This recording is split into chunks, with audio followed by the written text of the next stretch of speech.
प्रभु यीशु मसीह के मधुर नाम में आप सबको जय मसीह की। आज का हिंदी बाइबल रीड में है यूहन्ना रचित सुसमाचार अध्याय नंबर 11, लाजर का जिलाया जाना। यीशु मन में फिर बहुत ही उदास होकर कब्र पर आया। वह एक गुफा थी, वहाँ एक गुफा थी और एक पत्थर उस पर रखा हुआ था। यीशु ने कहा, पत्थर हटाओ।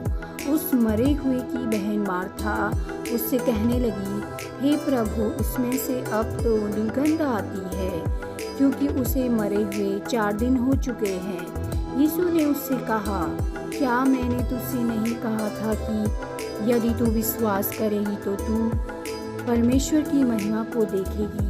तब उन्होंने उस पत्थर को हटाया। यीशु ने आंखें उठाकर कहा, हे पिता, मैं तेरा धन्यवाद करता हूँ कि तूने मेरी सुधि ली है।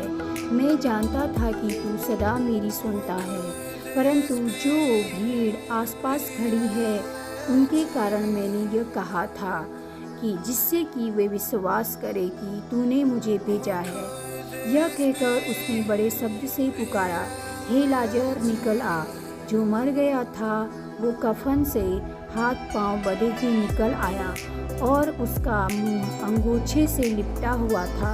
यीशु ने उनसे कहा, उसे खोल दो और जाने दो। तो मेरे प्रियो, इस अध्याय में इसका पूरा सारांश ये निकलता है कि इसमें विश्वास के बारे में प्रभु यीशु मसीह दर्शाते हैं कि हमें प्रभु यीशु मसीह के वचनों पर कितना विश्वास है।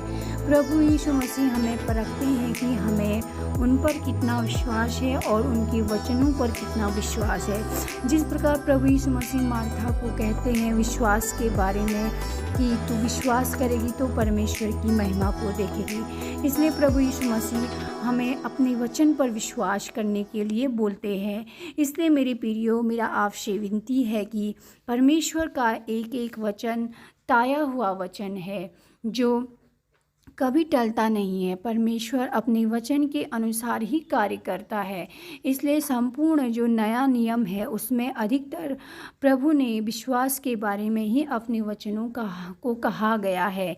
इसलिए मेरे प्रियो, परमेश्वर का वचनों को हम अगर सुबह शाम अपने जीवन में एक स्टडी के रूप में रोज़ एक नियम बना लेते हैं पढ़ने का, सुनने का, तो हमारे जीवन से जितनी भी गलतियाँ, अशुद्धता, अपवित्रता है वो दूर हो जाता है, क्योंकि प्रभु वचन ही प्रभु यीशु मसीह है और प्रभु हमारे सारे दुखों को दूर करता है।